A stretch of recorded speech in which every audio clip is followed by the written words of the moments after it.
Hi guys! Welcome back again to my YouTube channel. Ako nga pala si Edeline, nakapangasawa ng Canadian dito sa Canada.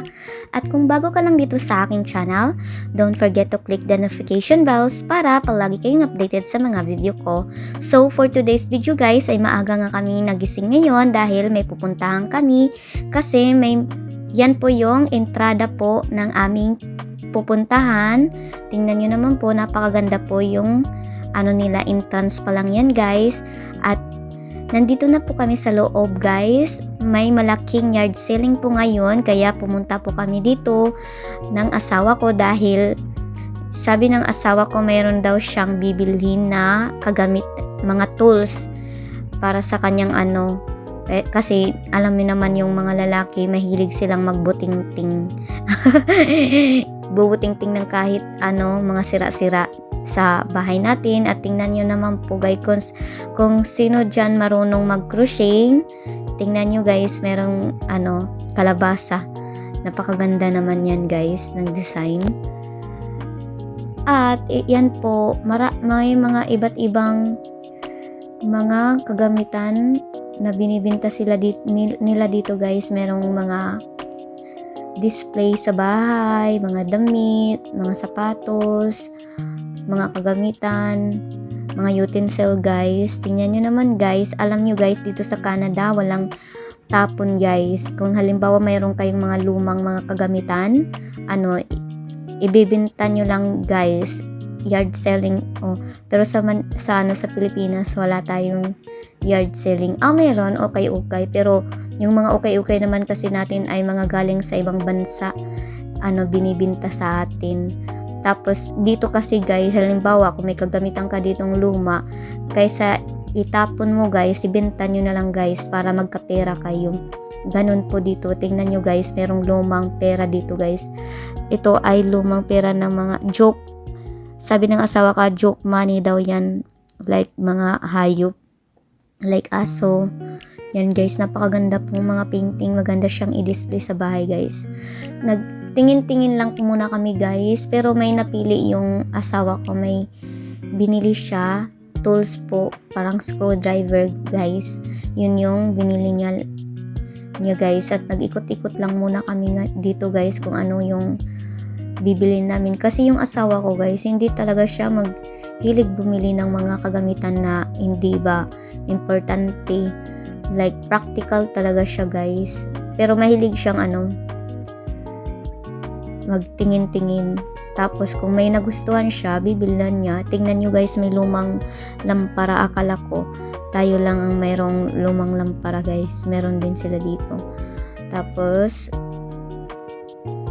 naglibot-libot lang kami guys kasi Sabado kasi dito walang work, kaya date lang kami.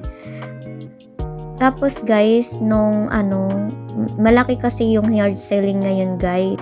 Pagkatapos namin guys ay umalis kami kaagad kasi sabi ng asawa ko na magdi-date kami, kakain kami sa labas. Tapos habang kami nag-aantay ng aming ino-order ay sweet-sweetan muna kami guys. Tsaka nga pala guys, check ako lang sa inyo. May nagtanong sa akin bakit hindi pa daw kami nagbi-baby.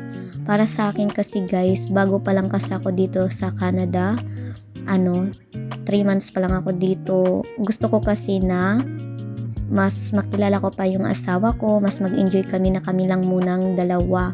Sunod na yung baby na yan kasi nakakaantay naman yan guys.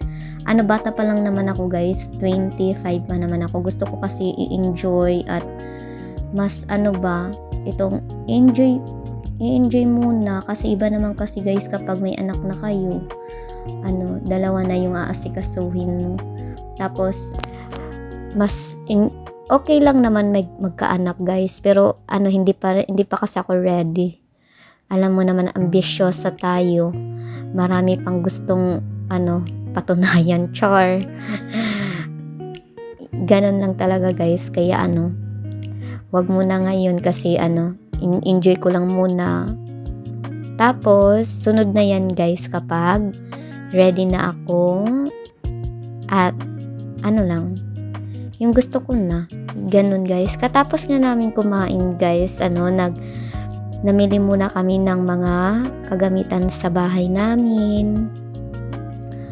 Like, mga utensils, kahit ano guys, display. Mahilig kasi yung asawa ko bumili ng mga like kung anong kulang sa bahay namin.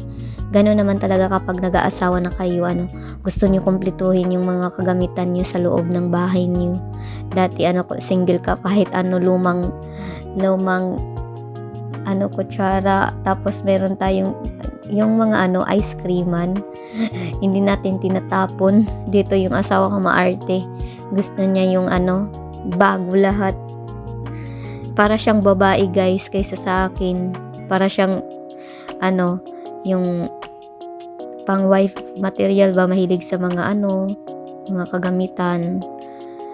Yan yung masaya talaga ako na nakapangasawa ko ng super matured, yung hindi na ba isip bata yung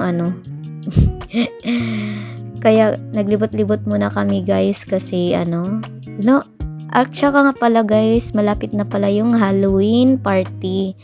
Tapos dito sa sa Canada, basta Western people, sineselebrate nila yung guys, yung Halloween dito. Pero dyan sa Pilipinas, parang hindi masyado nating sineselebrate kasi against yung relihiyon natin. Like, lalo na Catholic, hindi talaga pwede na i-celebrate yung Halloween. Kasi, alam nyo naman. Pero dito guys, siguro kasi liberated mga tao dito, then open-minded. Sila? Yung sineselebrate nila dito yung Halloween guys. Actually nagpaplano nga yung mga kaibigan ng asawa ko.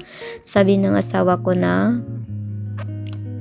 celebrate daw ng Halloween sa bahay ng kaibigan namin, sa best friend ng kaibigan ng asawa ko.